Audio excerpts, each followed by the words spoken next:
عرفني باسمك. اسماعيل حماد. من وين اخ اسماعيل؟ ها؟ من وين؟ من الدريهمي. من الدريهمي. يا حيا بالحديدة وأهل الحديدة وكل مناطقها. قال تعالى: وله الجوار المنشآت في البحر كالأعلام. صدق الله العظيم. ما معنى الأعلام؟ الله أعلم، ما أعرفش، ما أدريش. أنا الشك تربح. ما أدريش يا بنتي، أنا بدوي ما أدريش. أساعدك طيب أنا. الأعلام، ما معنى العلم؟ الألم ده الألم الجمهوري. لا مش العلم هذا اللي يرفرف. وله الجواري اللي هي السفن المنشآت في البحر، يعني السفن اللي تمشي في البحر كالأعلام.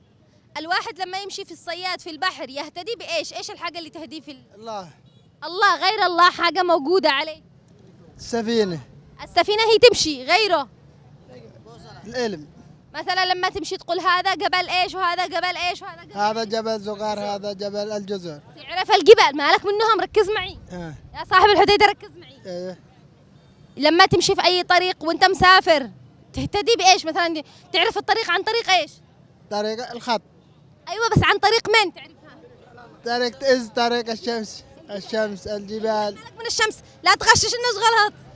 عن طريق الجبال. طريق الجبال. فالجواري كالأعلام معناه إنه السفن التي تمشي إنه يتم الاهتداء بها عن طريق الجبال. أن الجبال تهدي هذه السفن الماشية على سطح البحر، صح ولا لا؟ ايوه. ومن هنا سمي الجبل علما. إذا ما هي الأعلام؟ الأعلام الجبال. الجبال. ومفردها علم. علم. ومفردها؟ علم. إجابة صحيحة ولا لا؟ صحيح. إيش تشتغل أنت؟ صياد. صياد. ما المفروض تعرف يا صياد؟ ما طيب اسمك مرة ثانية؟ اسماعيل حماد.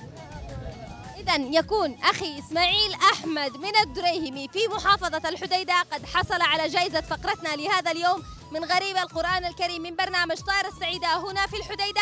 30,000 ريال. ألف ألف مبروك.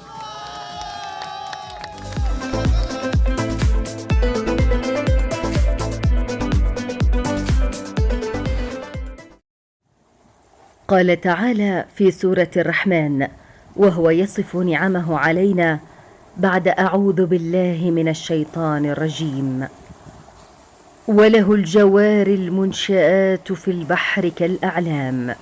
صدق الله العظيم. الجوار المنشآت أي السفن الجارية في البحر، والأعلام جمع علم وهو الجبل الراسي، وسمي الجبل علما لأنه يهتدي به الناس ويعلمون من خلاله وصف الطريق.